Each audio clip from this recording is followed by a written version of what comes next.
नमस्कार, ऐसा देश हो मेरा में आपका स्वागत है। मैं हूं रामवीर श्रेष्ठ।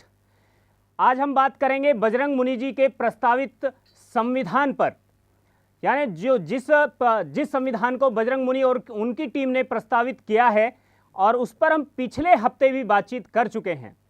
लेकिन आज हम उस संविधान की बेसिक बातें क्या हैं, वो संविधान कैसे लोक स्वराज्य की ओर जाएगा, पार्लियामेंट का क्या होगा, संसद का क्या होगा, सांसदों का क्या होगा और कैसे अपराध का नियंत्रण होगा, आरक्षण का क्या होगा, इस तरह की तमाम बातें उन पर आज हम चर्चा करेंगे। लेकिन सबसे पहले इस संविधान की बेसिक जो भावना है वो क्या है, सबसे पहले उस पर बात करेंगे। जी मुनि जी।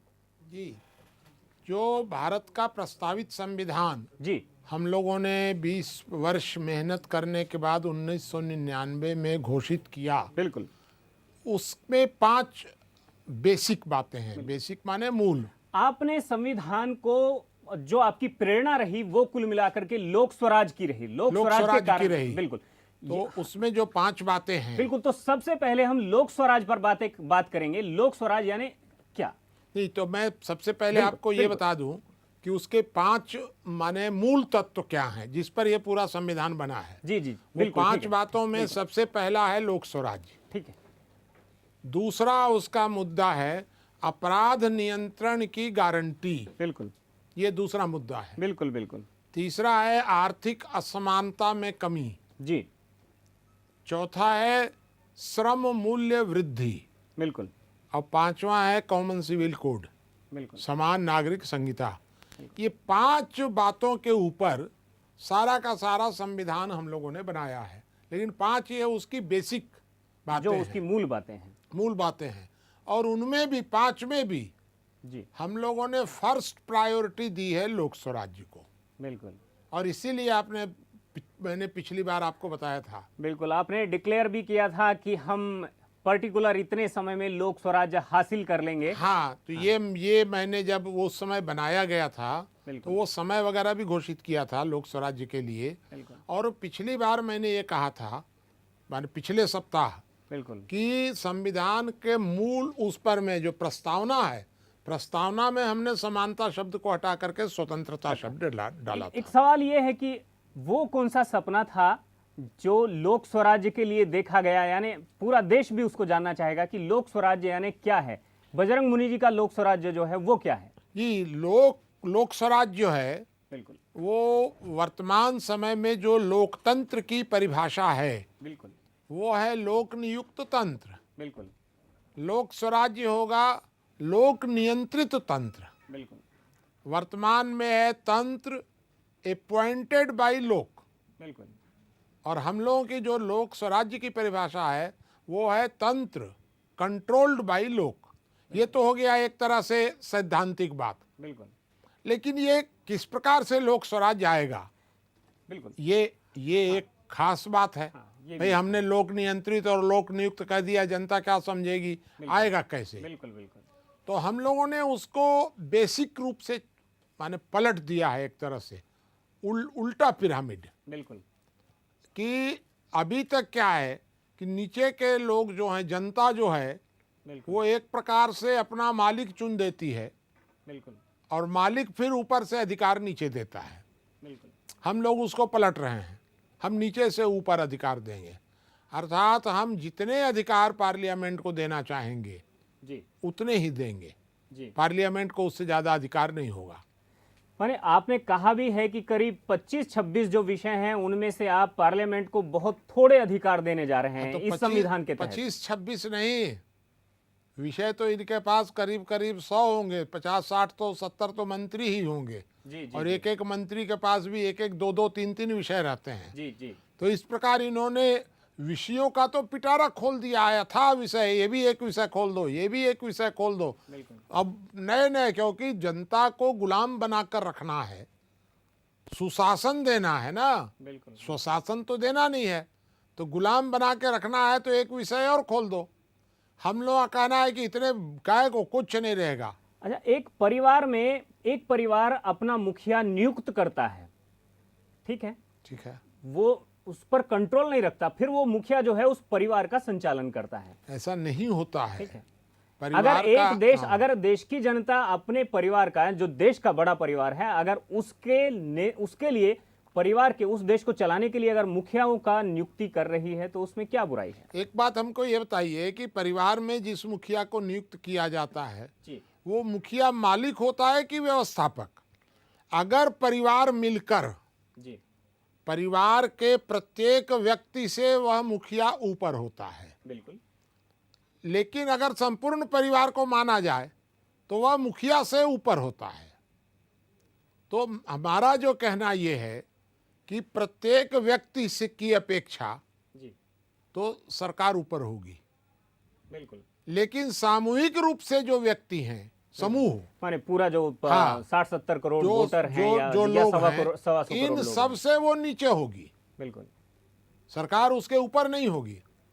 तो ये लोग मिल करके, वर्तमान समय में लोकतंत्र की परिभाषा ये है, बिल्कुल जो मैं आपको बताऊं, जी कि वो ये कहते हैं कि आप हमें मालिक चुन रहे हो, बिल्कुल हम ये नहीं कह रहे हैं कि हम आपको क्या क्या अधिकार होंगे। वो तो कह रहे हैं कि आप हमको मालिक चुन रहे हो और अब हमें आप केवल इतना ही तो चुनते हैं ना कि हमारा मालिक कौन होगा। बिल्कुल क्या है आप, आखिर वर्तमान में लोकतंत्र यही तो है कि संसद को क्या अधिकार होंगे वो हम नहीं माने परिभाषित कर सकते हैं।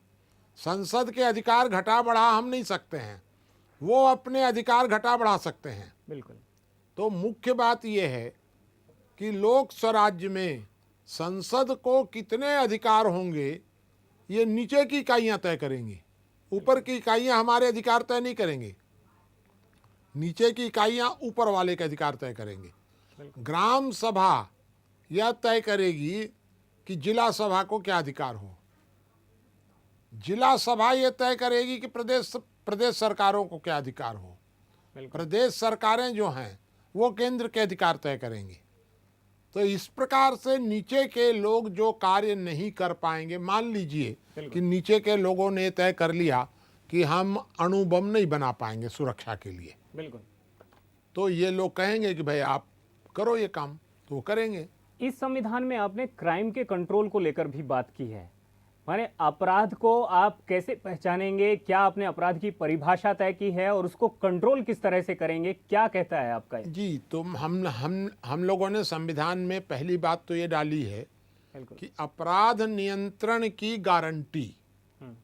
अपराध नियंत्रण, जी, मैं माने मैं नहीं, बिल्कुल व्यवस्था, जी, जो नई व्यवस्था होगी वह अपराध नियंत्रण की गारंटी देगी। अभी तक क्या है, अपराध नियंत्रण की गारंटी सरकार की नहीं है। अपराध नियंत्रण की गारंटी देने के चक्कर में कहीं सरकार या व्यवस्था जो होगी वो कहीं तानाशाही की ओर रुख तो नहीं कर जाएगी? नहीं, अपराध नियंत्रण की गारंटी, बिल्कुल। तो अपराध नियंत्रण की गारंटी का मतलब ये है कि वर्तमान समय में यदि किसी व्यक्ति को डाकू मार दें जी, तो उस डाकू को मुआवजा मिले या न मिले यह उसका अधिकार नहीं है। सरकार देना चाहे तो दे और नहीं देना चाहे तो मत दे। डाकू के मामले में किसी के यहाँ डकैती हो गई, किसी का मर्डर हो गया, तो उसको मुआवजा मिलेगा कि नहीं मिलेगा ये गारंटी नहीं है। किसी को सांप काट देगा तो मुआवजा मिलेगा, आग लग जाएगी तो मुआवजा मिलेगा, ट्रेन एक्सीडेंट अगर हो जाएगा तो मुआवजा मिलेगा, नक्सलवादी अगर हत्या कर दें तो मुआवजा मिलेगा कि नहीं मिलेगा इसकी गारंटी नहीं है।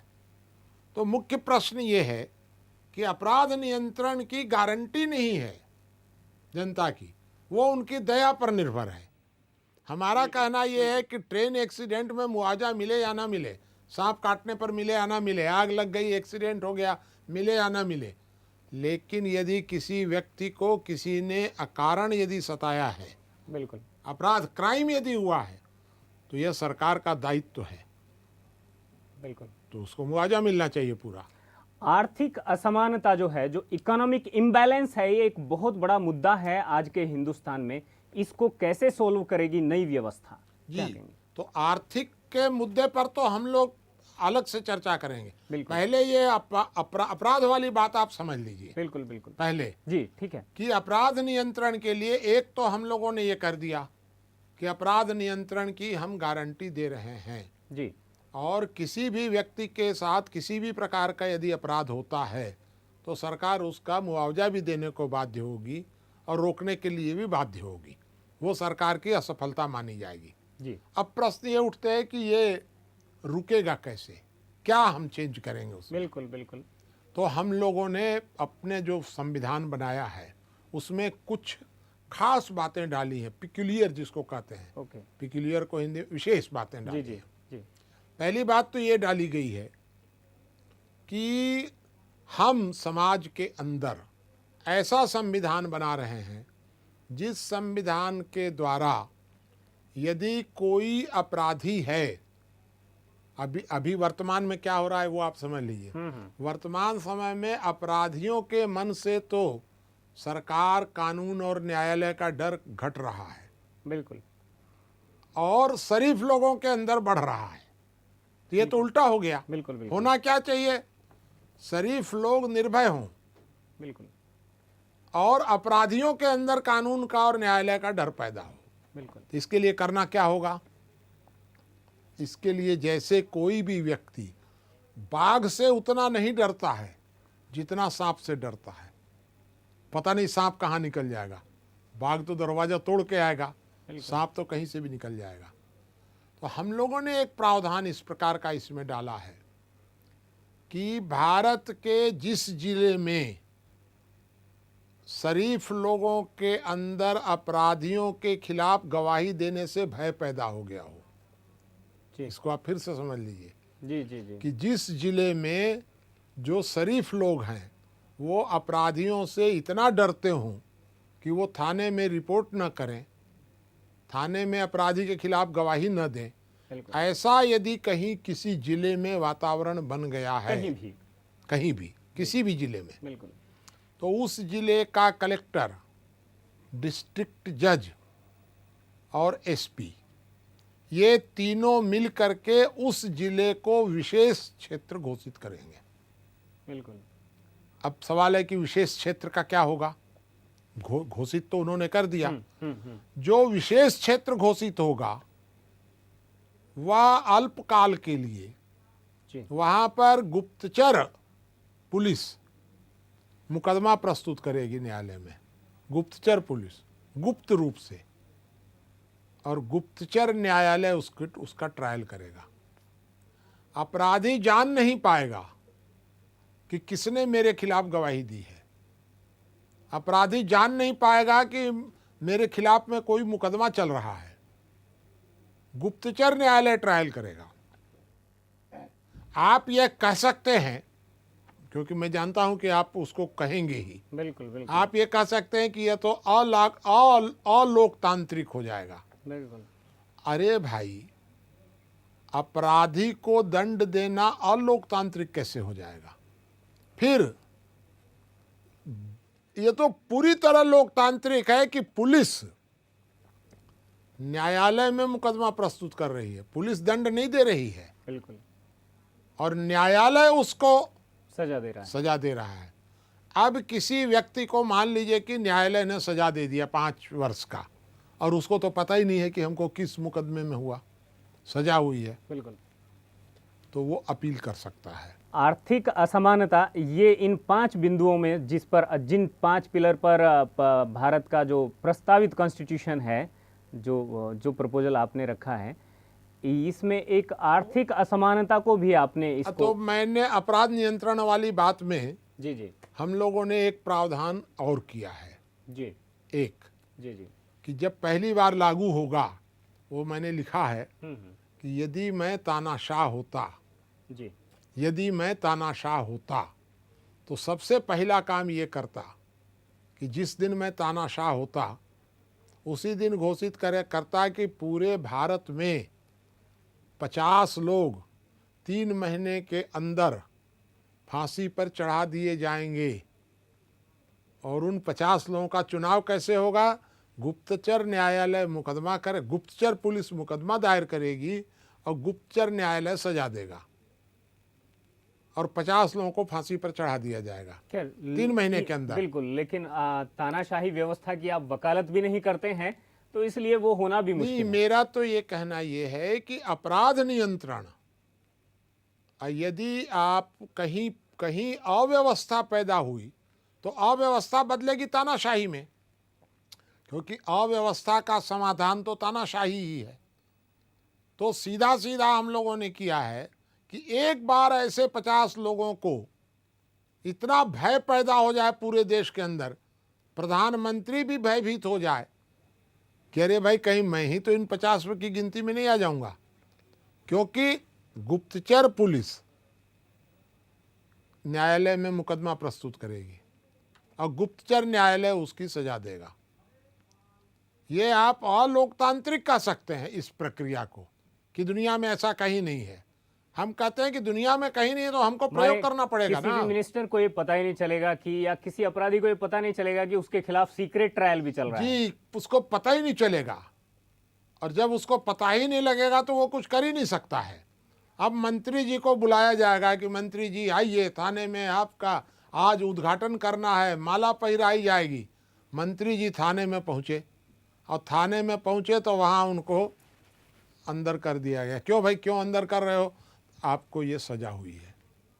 कहाँ सजा हुई है कहे, वो आप बाद में पूछते रहिएगा कहाँ सजा हुई है। सजा तो न्यायालय दे रहा है, इससे ज़्यादा और लोकतांत्रिक क्या होगा। फिर आप अपील करिए, अपील भी यदि होगी तो ऊपर का जो हाई कोर्ट है, हाई कोर्ट की गुप्तचर शाखा जांच करेगी। माने ये ट्रायल नहीं कि गवाह बुलाओ और फलाना करो ठिकाना करो, नहीं, गुप्तचर शाखा जांच करेगी। बिल्कुल बिल्कुल। सुप्रीम कोर्ट की भी गुप्तचर शाखा जांच करेगी। बिल्कुल। आप ये पाइएगा कि 15 दिनों के अंदर पूरे हिंदुस्तान में शांति स्थापित हो जाएगी। पता नहीं किसके खिलाफ क्या मुकदमा चल रहा है, कुछ पता ही नहीं है। कौन फांसी पर चढ़ जाएगा ये पता नहीं है। 50 आदमी को फांसी, 500 आदमी को आजीवन कारावास, बस इतना खाली आप घोषित इसे कर आप दीजिए। कैसे, ये एक तरफा ट्रायल तो होगा ना? हाँ, एक तरफा ट्रायल किसके पास? नहीं, किसी भी अपराधी के या किसी के जिस पर भी हाँ, शक हुआ, हाँ, एक तरफा ये ट्रायल तो वन वे ट्रायल वन है। वे ट्रायल होगा। तो ऐसे ट्रायल को तो न्याय व्यवस्था मंजूरी नहीं देती है। नहीं तो न्याय, मेरा ये कहना है कि ट्रायल कौन करेगा? न्याय व्यवस्था मंजूरी नहीं देती है तो ट्रायल सरकार नहीं कर सकती है, बिल्कुल। पुलिस नहीं कर सकती है, ऐसे ट्रायल को मंजूरी नहीं देगी। ट्रायल कौन करेगा? तो ट्रायल तो करेगा कोर्ट। बिल्कुल। तो कोर्ट की गुप्तचर शाखा ट्रायल उसको ट्रायल करेगी। ठीक है, ठीक है। ये जो पक्ष है जिसको आपने क्रिमिनल है या क्रिमिनल माना गया है, हाँ, जिसका ट्रायल चल रहा है, हाँ, उसका पक्ष रखने का तो कहीं पर इसमें बिल्कुल है ही नहीं है। उसका पक्ष क्या, उसका पक्ष क्या होगा? जिसको पुलिस ने कहा कि ये अपराधी है, बिल्कुल। अगर मान लीजिए कि पुलिस वालों ने षड्यंत्र पूर्वक किसी को अपराधी घोषित कर दिया, बिल्कुल, और गुप्तचर न्यायालय ने अगर घोषित कर दिया कि इसको जानबूझ करके फंसाया गया है, तो सजा किसको होगी? पुलिस वाले को। पुलिस वाले को। तो पुलिस वाला झूठ कैसे करेगा? क्योंकि न्यायालय जो है गुप्तचर न्यायालय है। बिल्कुल। गुप्तचर न्यायालय किसको दंडित करेगा? ये दोनों ओर जा सकता है, दोनों ओर फैसला। जा सकता है ना। तो इसलिए एक भय पैदा होगा। मेरा उद्देश्य ये है कि भारतीय संविधान का ऐसा रिजल्ट आना चाहिए बिल्कुल, कि अपराधियों के मन में तो भय पैदा हो बिल्कुल। और शरीफ लोग मजबूत हो जाएं गवाही देने में। आप देखिएगा 6 महीने के बाद ये आपातकाल चलिए। समाप्त। आर्थिक असमानता की खाई को नया संविधान कैसे दूर करेगा, ये भी एक आर्थिक असमानता की खाई को पाटने के लिए हम लोगों ने एक बात तो जो मौलिक उसमें डाला है, बिल्कुल, एक बात वो ये डाली है कि भारत का अभी जीडीपी हमारी प्रगति का आकलन है। बिल्कुल, तो अब जीडीपी नहीं रहेगा आकलन, श्रम मूल्य वृद्धि। भारत में श्रम का मूल्य कितना बढ़ा, बिल्कुल, वो हमारी प्रगति का आकलन होगा। तो पहला क्या होगा कि श्रम मूल्य बढ़ना चाहिए। तो यहाँ से हमारा ये जीडीपी का आकलन बंद हो जाएगा। एक बात तो ये होगी। और जब तक श्रम मूल्य नहीं बढ़ेगा, आर्थिक असमानता नहीं घटेगी, तब तक कोई अर्थव्यवस्था ठीक नहीं हो सकती है। जीडीपी को बरकरार रखते हुए भी ये जो दूसरा जो पैरामीटर है इसको लागू किया जा सकता नहीं, है? हम लोगों ने जीडीपी को रिजेक्ट कर दिया एकदम। हमको जीडीपी तो पूरे दुनिया के लिए है। लेकिन जो इंटरनेशनल सिनेरियो है, दुनिया जो आपकी आर्थिक ताकत को पहचानती है, उस ताकत का आकलन करती है, वो तो जीडीपी से ही करती है। हाँ, तो वो आप उसको करते रहिए अलग से। भारत के अंदर श्रम मूल्य वृद्धि, बिल्कुल। और देखिए ये मैं आपको और बता दूं कि श्रम मूल्य आपका तभी बढ़ेगा जी। जब आपका जीडीपी बढ़ेगा। बिल्कुल, इन दोनों के बीच में बहुत संबंध हाँ, है, बिल्कुल दोनों के बीच में। कोरिलेटेड है। हाँ, तो आप श्रम मूल्य को बना दीजिए, जीडीपी तो अपने आप बढ़ जाएगा। श्रम मूल्य को आप करिए ना आकलन, तो दोनों देखिए न्याय भी मिला, आर्थिक असमानता भी घट जाएगी श्रम मूल्य के बढ़ने से, जीडीपी की भी ग्रोथ होगी और जीडीपी अपने आप बढ़ेगी। लेकिन आप अगर जीडीपी को बढ़ाते हैं और श्रम मूल्य को नहीं बढ़ने देते हैं तो न्याय नहीं होगा। फिर ऊपर वाला आप पूंजीपति श्रम मूल्य बढ़ाएंगे कृत्रिम तरीके से, और उधर जो है जीडीपी जो है उसकी ग्रोथ कैसे होगी? उत्पादन तो बढ़ेगा नहीं। कृत्रिम तरीके से काहे को बढ़ाएंगे? और क्या तरीका होगा? नहीं, श्रम मूल्य जो है उसको जो सरकार जो बढ़ाती है, बिल्कुल, वो तो श्रम मूल्य घटाने का माध्यम है। श्रम मूल्य, सरकार श्रम का जितना मूल्य बढ़ाएगी उतना श्रम का मूल्य बाजार में घटेगा। ये आपने आज तक सुना नहीं होगा कहीं भी। मैं आपको एक थ्योरी बता रहा हूँ कि सरकार अगर श्रम का मूल्य बढ़ाएगी, क्योंकि श्रम का मूल्य जब बढ़ाया जाता है तो श्रम की मांग घटती है जी। अगर श्रम का मूल्य आप बढ़ाएंगे तो, क्योंकि श्रम की कंपटीटर कौन है? कृत्रिम ऊर्जा। बिल्कुल, तो वो श्रम की कंपटीटर है। तो जब आप श्रम का मूल्य बढ़ाएंगे तो स्वाभाविक है कि उतना रोजगार मशीनों के पास चला जाएगा, वो ट्रांसफर हो जाएगा उतना, और जितना मशीनों के पास रोजगार जाएगा उतनी आपकी श्रम का मूल्य घटेगा। बिल्कुल, बिल्कुल। क्योंकि ये एक थ्योरी मैं आपको बताता हूँ, किसी वस्तु का मूल्य बढ़ाया जाता है तो उस या बढ़ता है तो उसकी मांग घटती है, बिल्कुल, और किसी चीज की मांग घटती है तो मूल्य घटता है। यदि आप मांग और मूल्य का बहुत गहरा संबंध है, तो जहां किसी वस्तु का आपने मूल्य बढ़ा दिया तो मांग घटेगी बाजार में, अब मांग घटेगी तो मूल्य घटेगा। तो जब आप श्रम का मूल्य बढ़ाते हैं तो मांग घटती है, बिल्कुल, और मांग घटेगी तो श्रम का मूल्य घटेगा। इसका मतलब क्या हुआ? आपको जानकारी ये दे दें कि हमारे रामानुजगंज क्षेत्र में जहां हम लोग हैं वहां पर श्रम का सरकारी मूल्य है 160 रुपया प्रतिदिन, और बाजार में है 100 रुपया। इतना अंतर डिफरेंस क्यों हुआ 160 और 100 के बीच में? क्योंकि सरकार अगर वहां पर श्रम का मूल्य 160 से घटा के 120 कर दे, मान लीजिए, बिल्कुल, तो अगर 120 कर देंगे तो ये 100 रुपया जो है वो 120 चला जाएगा। ये जो, हाँ, बिल्कुल, जो 100 रुपया है ना अभी, ये 120 उसको मिलने लग जाएगा।